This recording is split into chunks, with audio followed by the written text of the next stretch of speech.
Começa agora o podcast Pará Mais Agro.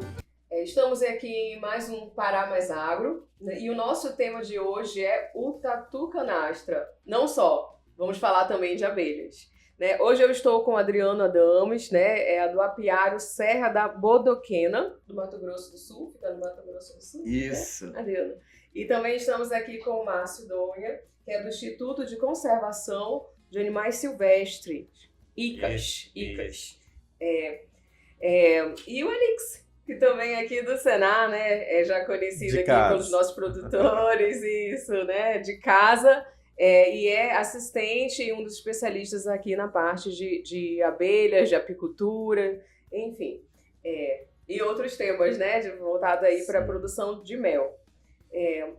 Seu Adriano, o tatu canastra chegou ou já estava aqui na Amazônia e está causando, né, um certo impacto de alguma forma?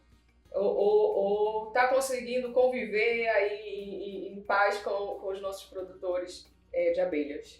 Na realidade ele sempre esteve aqui, né? Mas como a apicultura aqui no Pará ela era muito pequena e os apicultores tinham comércio perto de casa, provavelmente havia algumas perdas e não se identificava essas perdas. Agora a apicultura vem, graças a Deus, aqui no Pará, ela vem crescendo a passos largos, né? E aí os problemas começam a surgir e a gente vem aqui para compartilhar com vocês e mostrar formas de mitigação eficientes que deram certo em Mato Grosso do Sul e já estão dando certo aqui em algumas propriedades no Pará. Certo. Isso, Márcio, então já existe aqui, né, os trabalhos desenvolvidos em relação a essa questão de manter um equilíbrio entre a fauna local, né, considerando a questão das reservas, né, das áreas de proteção ambiental, enfim, em agregação com a agricultura, né? Você pode falar um pouco pra gente o que o ICAS tem feito nesse sentido? Então, a gente já vem trabalhando com alguns apicultores aqui nas regiões, né? E em parceria com o projeto Fauna Sustentável também. Eles já vêm fazendo um trabalho com o pessoal da CAIP. Então, já vem mostrando para eles, compartilhando eles esses métodos mitigatórios e passando para eles como utilizar esses métodos, implantar nos seus apiários para evitar os danos causados por tatu canastra já. Perfeito. Agora vai ter uma parceria, né? Alix, Senar, ICAS e Instituto Fauna Sustentável. Né? Vamos mostrar aqui, que eu fiquei curiosa, que eles falaram que é um animal gigante, o tatu canastra, e a gente quer mostrar aqui para quem está acompanhando o nosso podcast, né? Para explicar justamente essa questão, assim, como é que o produtor, ele pode, né, de mel, principalmente, o próprio agricultor, ele pode trabalhar para essa situação de evitar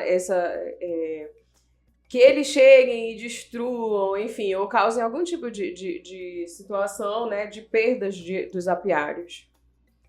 O projeto Canastra Comé, a gente tem um guia, né, uma cartilha com os métodos mitigatórios. São mais de 10 métodos. São métodos que são compartilhados, criados por próprios apicultores, né? A gente só faz a parte de compartilhar esses métodos e orientar eles na utilização dos seus apiários. Quer completar mais alguma coisa? Esses métodos são criados pelos apicultores, a gente desenvolve, e aí a gente pega esses métodos, o apicultor, a gente está sempre aberto para isso. Os apicultores criam um método e a gente leva para um apiário nosso, onde tem o tatu canastra, e monta esses métodos, testa, e aí a gente coloca a eficiência desses métodos. A gente tem métodos 100% eficientes, 100% não, 90% aí, porque é tudo muito novo. A gente tem métodos de média eficiência e de baixa eficiência. E alguns métodos que nos foram apresentados que a gente identifica como não houve eficiência nenhuma. E isso a gente montou a cartilha e distribui essa cartilha informando a eficácia desses métodos. Entendi. E aí a questão do tatu canastra, né, pelo que nós estávamos conversando, às vezes o apicultor ele não consegue identificar que foi o tatu, não foi que causou aquela situação, né, que derrubou aquela colmeia. Como é que funciona a rotina dele, né, desse animal no dia a dia, e por que isso acontece? No começo, né, alguns apicultores, a gente chegava para conversar com os apicultores e coisa, porque o tatu canastra tem hábitos noturnos. Então ele vem à noite, derruba e coisa, e o tamanduá-bandeira era um dos que levava mais a culpa do negócio. Tudo tamanduá. Porque o apicultor chegava de dia no apiário e ele encontrava o tamanduá-bandeira lá. Mas o tamanduá-bandeira, ele é o oportunista. Ele vem depois que a coisa aconteceu, né? Aí ele vem e come um resto de larva e coisa. E outros animais, como os tatus menores e coisas, são oportunistas. Mas quem destrói mesmo é o canastra. Então a gente, cada dia, depois que a gente instala as câmeras de monitoramento, a gente vê o que realmente acontece e a gente conseguiu comprovar que esses outros animais, durante o dia, eles já chegam quando já está destruído. E qual é a estrutura ideal do apiário quando existe o tatu canastra, né? Porque ele chega 1,5 metro, quase o tamanho de um adulto, né? Um adulto, né? Existe adulto de 1,5 metro. E qual é a estrutura mais adequada? A estrutura mais adequada, a gente apresenta métodos, né? E a estrutura mais adequada para mitigar, primeiro, com os recursos que você tem dentro da propriedade. Sabe, não é? A gente tem vários métodos. São cavaletes altos com 1,5 metro de altura, apiários telados, cerca elétrica, sabe? E outros métodos que alguns apicultores desenvolvem, mas a gente procura não ter um método, digamos assim, esse, né? A gente apresenta algumas soluções que a gente já conseguiu e o apicultor escolhe o método ideal para ele. Isso. Aí eu trago esse exemplo que nós desenvolvemos lá no sul do Pará, pensando também muito na questão do que é mais barato para o produtor, né? Porque nem sempre o produtor tem um recurso ali para colocar uma tela, colocar cerca elétrica. Sim. Então a gente tem que pensar o que o produtor tem e o que a gente pode fazer para mitigar. E lá nós desenvolvemos cavalete de mais ou menos 1,5 metro de altura. E quando a gente olhou aquilo depois de terminado, né, esse serviço de fazer o cavalete, nós olhamos, que loucura é essa? Como que vamos trabalhar nas alturas, né? E aí todo mundo ficou rindo, mas é o que nós temos, né, para mitigar. Por quê? Porque quando nós chegamos lá, o relato era, o canastra destruiu. O que fizeram com o canastra? Mataram. Se reuniram para caçar o canastra. E o que o Instituto, o que esses nossos colegas querem, é que não matem o canastra, né? Por uma série de questões biológicas da espécie animal, questão reprodutiva, que traz impacto para a espécie e vai causar um declínio na nossa fauna, né? Porque como aqui o nosso colega Márcio falou, ele é um engenheiro, né, da floresta. Aí aqui é a estrutura que vocês estão sugerindo, né, para...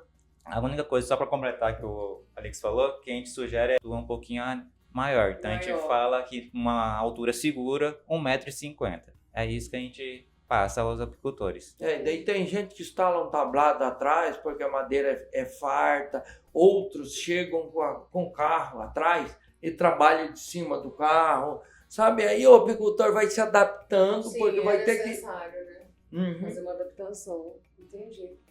Interessante.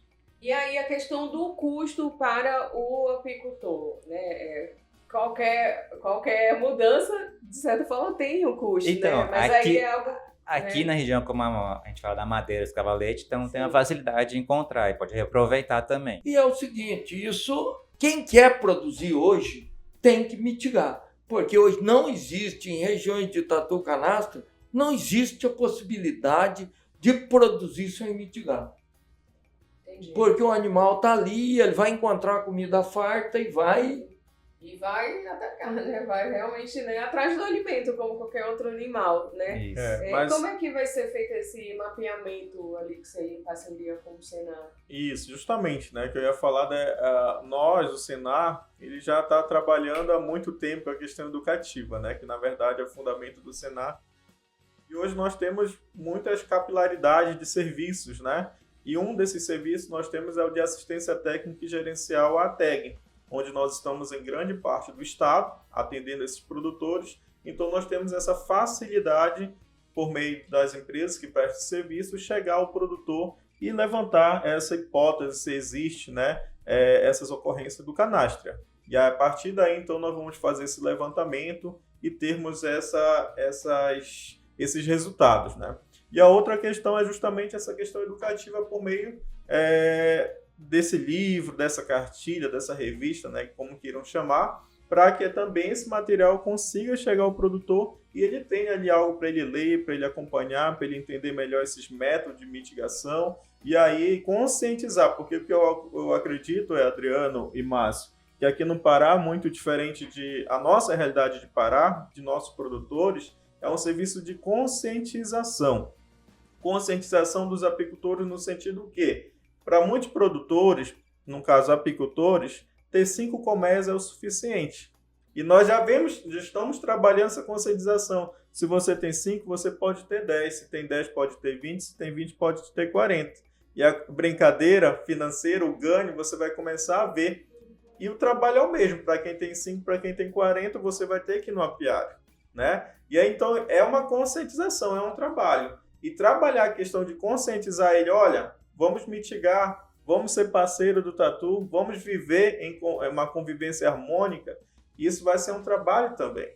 Porque a nossa realidade, como eu volto a falar, é diferente da do Mato Grosso, do Sul e do Sul do Brasil. De consciência mesmo, porque a gente precisa de uma consciência política, que é o que essa casa, a Federação da Agricultura e Pecuária do Estado do Pará, vem trabalhando muito, né? Que o presidente vem batendo, o presidente Carlos Xavier, que é a conscientização política dos nossos produtores, que nós não temos essa conscientização. Nós não temos conscientização de preservação ambiental, nós não sabemos o que é preservação da fauna, não sabemos o que é preservação da flora, e nós vamos ter que trabalhar isso. E essa questão do canastro vai ser só mais um também de serviço de conscientização.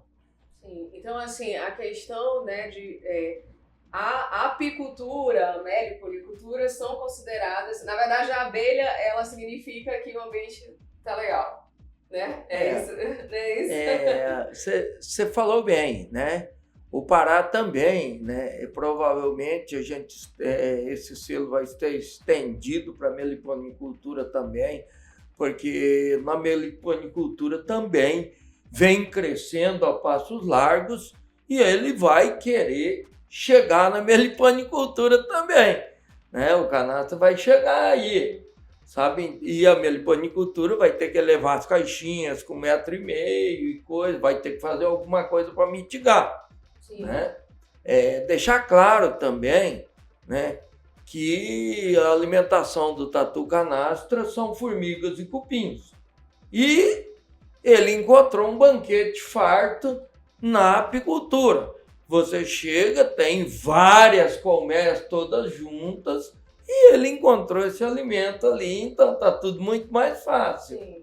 Na verdade, não é que ele seja um destruidor, né? Ele já tem até outro título que aí é o engenheiro da natureza. Ele só vai atrás do alimento dele.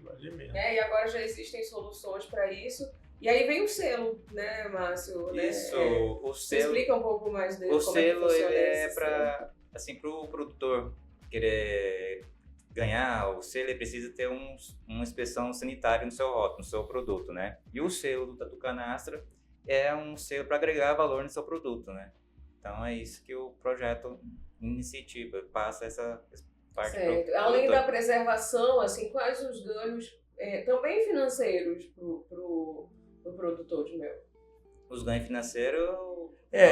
Os ganhos financeiros, né, é que a gente consegue vender o nosso mel com valor agregado aí em torno de 25%, 30% a mais. E hoje, cada dia mais, as pessoas buscam responsabilidade ambiental, o comércio busca responsabilidade ambiental. Lá em Mato Grosso do Sul, eu era microempreendedor individual, MEI, né? E jamais eu conseguiria vender para grandes redes de supermercado e coisa por causa de substituição tributária, crédito de ICM e coisa, porque quem é MEI não gera crédito de ICM, mas com apoio do selo e coisa, quando você apresenta um selo desse, né, o supermercado acaba comprando de você para ter um produto com responsabilidade ambiental. Então, ganha-ganha. Ganha o dono do supermercado, ganha o pequeno produtor, ganha o médio produtor. E, para vocês terem uma ideia, eu era MEI, depois minha empresa se tornou Simples Nacional e hoje eu estou partindo para o lucro real e estou dando os meus primeiros passos rumo à exportação de mel, graças a essa certificação. A gente já está capacitado, a gente já está participando de algumas rodadas de negócio para exportação de mel, tudo com a responsabilidade ambiental e com selo de certificação. A gente já foi certificado por uma certificadora internacional, né, que nos garante o respaldo da responsabilidade ambiental e isso gera bons negócios. Abre portas. Abre portas. Negócios. Provavelmente, né, se eu não tivesse participado desse selo, eu continuaria sendo MEI, né? E a minha empresa cresce bastante graças a essa certificação. Perfeito. Alix, aproveitando, né, a TEG, né, Assistência Técnica e Gerencial do Senai, ela inclusive estimula os produtores a ter essa visão, né, da produção do mel como um negócio. E aí eu queria saber de você como que no dia a dia vocês têm estimulado aí os produtores a ter essa visão. Na verdade, aquilo que eu falei, que é a consciência, né? Consciência do nosso produtor. Primeiramente, a TEG ela trabalha com a parte técnica, né? O técnico vai ali no campo, abre a colmeia, analisa ali como está aquela colmeia, a qualidade, a sanidade, né, daquela colmeia, tudo mais, para que tenha uma boa produção. E também faz a parte gerencial. A parte gerencial é fazer o produtor entender, né, que aquele sistema, aquela criação de abelhas ali, que nós chamamos de apicultura, é um negócio, né? Ou seja, a propriedade dele é uma empresa. Se ele não fizer a sua gestão de entradas, né, das saídas, de um açúcar que ele compra para fazer um xarope para alimentar a abelha, se ele não anotar, colocar ali no caderno, de um macacão, de um fumigador que ele troque, e aí no final ele não fez essas anotações. Aí quando ele faz a colheita, tira ali 1 tonelada, 2 toneladas, vai lá e vende aquele montante de uma vez, e aí ele lucra ali uns 40, 50 mil, vamos dizer, e ele olha tudo aquilo como lucro. Mas ele nem tem noção que ele já tinha gasto uns 20 mil, e que o lucro não era tudo aquilo. Desgaste do carro, combustível para ir para o apiário e tudo mais. Então a TEG ela entra nesse sentido, para mostrar para o produtor que existe ali a parte técnica e a parte gerencial. E aí esse técnico consegue ajudar esse produtor a desenvolver a sua propriedade. E a mostrar para ele também que com 5 colônias, ele acaba não tendo um resultado tão significativo quanto se ele tivesse 30, por exemplo. E aí ele pode ter muitos, né, casos de produtores que eu já ouvi, até desse nosso colega que está aqui, do Adriano, saiu da pecuária leiteira, hoje trabalhava com gado, né, de corte, e partiu somente para a apicultura, né? Por quê? Porque ele viu na atividade da apicultura que o ganho era maior e o trabalho que ele tinha também era menor, né? E aí, muitos produtores nossos, também aqui no Pará, a gente está mostrando isso. Se você exercer a sua atividade da apicultura da forma profissional, como a atividade pede, você vai conseguir, de repente, ter a sua propriedade mantida por esta atividade fim, que é a apicultura, ou mesmo a meliponicultura, né? Então, nesse sentido, a TEG também está fazendo esse trabalho com excelência no campo, né, com nossos produtores. Então, assim, além dessa questão gerencial do negócio, depois do produtor ter toda essa assistência, vai entrar agora em parceria com o Senai essa questão também, né, da gestão desses riscos, como o Adriano falou, né, e voltado, né, para o cuidado da preservação da fauna e da flora local. Isso. Tem uma outra vertente da TEG, que é a TEG Agroindústria, né? Como nossos colegas falaram aqui. Para que esse selo o produtor consiga, ele precisa já ter ali um selo de inspeção, seja ele estadual, né, que é o CI, seja ele municipal, que é o SIM, ou seja o artesanal, que também é tirado pela nossa Agência de Defesa Agropecuária, a ADEPARÁ, né? Mas também nós temos o CIF, nosso produtor ele tem que ter um desses selos para poder receber esse selo aí de canastras e colmeias, né? Para o pequeno que não tem, que está começando ali, que queira ter essa parceria, que queira ter, o Adriano falou ali da questão das rainhas, né? O produtor melhorar ali, que essa já é a parte técnica da apicultura, né? Melhoramento genético de rainha. E o ATEG Agroindústria, ele vai ajudar esse produtor a ter a sua casa do mel, a fazer ali, de repente, um entreposto, formar cooperativas, né, de produtores para ser mais barato para esse produtor, para que também a gente saia da clandestinidade. No nosso estado, no Pará, nossos produtores acabam trabalhando muito dessa forma, pegando seu mel, envasando ali, seja no vasilhame que ele comprou ali, né, plástico, ou mesmo pega uma garrafa de 51, põe aquele saca-rolha ali, coloca lá no sol quente, né, aumentando o HMF, que a gente não faz essa análise para saber, e acaba comercializando. E é por isso que muitas pessoas aqui no Pará têm dúvida. Você vai comprar o mel, a primeira pergunta é, esse mel é original ou é falsificado? Porque o povo acaba achando que é um mel falsificado, né? Porque muda a composição por causa... Tem a questão ali da cristalização também, né? E a gente acaba falando, não, cristalização já é um processo natural. O mel ele tem que cristalizar, né? Esse é um processo natural do mel.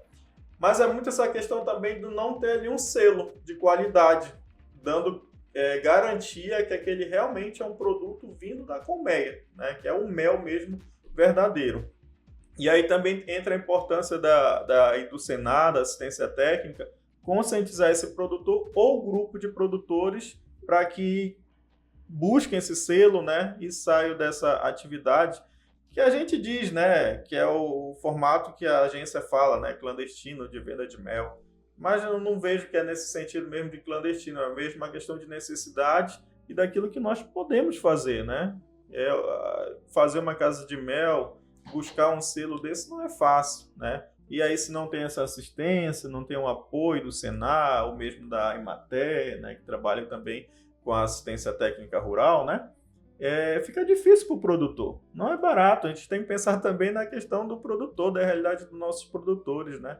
E aí entra essas instituições para dar esse apoio e fazer com que esses nossos produtores estejam todos certinhos. Não é isso, Adriano? E eu queria compartilhar com vocês também, né, a importância do Senar na minha vida, certo? Quando eu pensei em me tornar apicultor, eu procurei o Senar. E eu tinha 2 colmeias, né? E foi o meu primeiro passo foi com o Senar, tá? E de lá para cá, eu nunca abandonei o Senar. Aí eu passei para 100, para 200, para 300, para 500, 700, 1000 colmeias, sempre tendo assistência do Senar. Aí quando eu montei o meu serviço de inspeção municipal lá, eu tive o apoio do Senar, né? Agora eu estou construindo uma agroindústria maior, eu estou tendo o apoio do Senar Agroindústria, né? E agora eu estou numa fase porque a gente sabe muito bem produzir, né? E o Senar me tirou de um pequeno produtor informal e está me transformando num exportador de mel, sabe? Então eu só tenho a agradecer ao Senar pelo que ele fez para a minha vida. Eu aconselho todo mundo, sabe, seguir os ensinamentos do Senar, que tem tudo para dar certo. Perfeito. E aí eu vou estender a pergunta para todos, para o Márcio, né, como presidente do Instituto, enfim, e para vocês como produtores. A certificação, então, ela tem que ser vista para o produtor como um investimento ou como um custo? Eu jogo no ar assim para que vocês... Acho que uma parceria, né? É um passo para ele, um grande passo. E no projeto ele veio com uma parceria, é o certificado.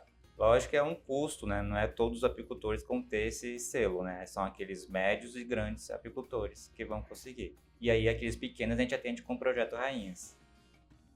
Isso. Tá, eu não sei se é investimento, eu não sei se é custo, mas é o seguinte, qualquer um que queira produzir, né, tem que fazer algo para que essa produção aconteça, certo? Você desde do pequeno, do grande, do médio. Se ele vai plantar mandioca, ele tem que limpar, ele tem que carpir, ele tem que preparar. Eu acho que isso faz parte do processo, sabe? Isso acontece naturalmente.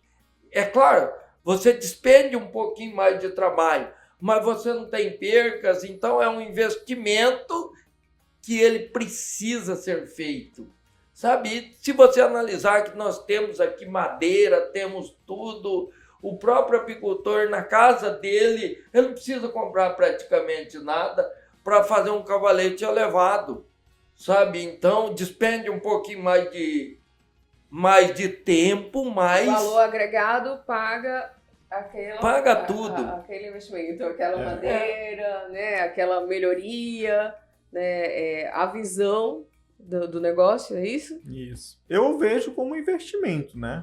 Mas não pensando na questão financeira, né? Quando a gente pensa em investimento, a gente já pensa logo no financeiro. Mas né? eu acho que também é financeiro ali. Não, também porque é. você deixa de perder. Não, no caso do sentido de investir. Eu ia falar no sentido do investimento. Todo investimento ele gera um lucro, né? Mas esse lucro que eu estou querendo dizer, ele não é só financeiro. É um lucro para a questão ambiental, né? Porque a gente mantém a espécie viva ali do animal, do canastra, que tem todo aquele sentido da sua importância, né? É um lucro para o produtor, que tem um selo agregado ao seu produto. Eu lembro que tem algumas marcas aí que no seu rótulo já não tem mais espaço para colocar selos. É selo de orgânico, é um selo de canastra, é um selo de quilombola, é um selo indígena. Tudo isso são valores que você agrega ao seu produto. E realmente, se eu vou numa prateleira de supermercado, vejo um produto ali que tem um selo de qualidade, que se preocupa com canastra, e tem aquele produto que não se preocupa, eu vou levar desse aqui que se preocupa. Porque eu sei que ele está ajudando algo ou alguém, né? Nesse caso, a espécie animal. Eu trago um exemplo agora aqui, por exemplo, também para vocês. Várias vezes eu vou no supermercado e tem aquelas propagandas lá. Dê o seu centavo aqui para ajudar pai. Eu vou ajudar, porque eu sei, porque é uma instituição real que está lá ajudando crianças com deficiência. E eu vou ajudar, né? A mesma coisa aqui, se eu chego lá e vejo um produto que está ajudando a espécie animal, o canastra, eu também vou ajudar. E isso é um investimento, isso é um lucro, né? A gente não pode pensar só em questão financeira também. A gente tem que pensar no geral, quem está ganhando com isso, né? E, claro, o financeiro é porque você vai ter que investir, comprar mais madeira para fazer um cavalete alto, você vai comprar uma cerca elétrica, tela para cercar. Esse vai ser a parte financeira, né? Mas os lucros vão vir depois. Quando vem os lucros, as pessoas vão se conscientizar disso. Como a apicultura vem crescendo e gerando bons negócios, quando os lucros chegam, no começo você faz os cavaletes altos. Hoje eu já não... A minha apicultura, como já é uma apicultura bem maior e coisa, a gente já cerca uma área maior de tela, sabe? Então você ganha dinheiro com isso e daí você consegue investir em métodos mais caros e coisa. Não é porque aquele é mais barato e coisa. Daí você vai adequando aos métodos. Conforme você vai crescendo, você vai ganhando dinheiro para reinvestir nisso. Isso. Então, você primeiro começa com a coisa mais fácil e depois com o auxílio do Senar, que eu acredito demais, sabe? Eu sou... tudo que eu tenho hoje eu devo ao Senar também, sabe? A parceria e você entendeu? Perfeito. Vamos mostrar aqui a foto do tatu para as pessoas verem a dimensão, né? Dele. Abelhas, vocês já sabem o tamanho, né? Aí é uma fêmea, né? Que a gente monitora já há vários anos e a gente já conseguiu monitorar ela com 2 filhotes. Então, E aí, assim, acaba que vocês realmente convivem, né, com o tatu, porque até essa questão, né, da cria, vocês já vão acompanhando até... Isso é gratificante demais, né? Fauna também, né? E essa aqui já é do trabalho dele, né, do engenheiro da floresta, construindo casa para os outros animais. Então, agradecer aqui a presença de vocês, né, essas informações maravilhosas e saber que é possível realmente produzir com sustentabilidade, com manutenção da fauna, e que os nossos produtores estão sempre à frente disso, como protagonistas mesmo dessa manutenção, né? Então, muito obrigada pela presença de vocês no nosso podcast Pará Mais Agro. Se quiserem mandar alguma mensagem aí para os produtores que estão, né, começando a identificar o tatu canastra, fiquem à vontade. A minha mensagem é que... Pode olhar, Anitta, pra A minha nossa mensagem é que o produtor hoje, né, ele tem consciência ambiental, ele quer preservar cada dia mais, né? Ele se preocupa com o fogo, ele se preocupa com os animais, ele se preocupa com tudo. Hoje, a nossa preocupação de produtor é muito grande. Né? Não é só por causa do selo, não é só por causa... Sabe, ele se preocupa com os rios. Cada dia mais que você passa em frente de propriedades, você vê proibido caçar, proibido pescar, sabe? A consciência está acontecendo a cada dia. Então, ele está preocupado realmente com o meio ambiente. Muito bom. Obrigada, então. Esse foi mais um Pará Mais Agro. E aqui viemos, né, falar sobre preservação ambiental, cuidado da fauna e como os nossos produtores estão realmente fazendo toda a diferença nisso.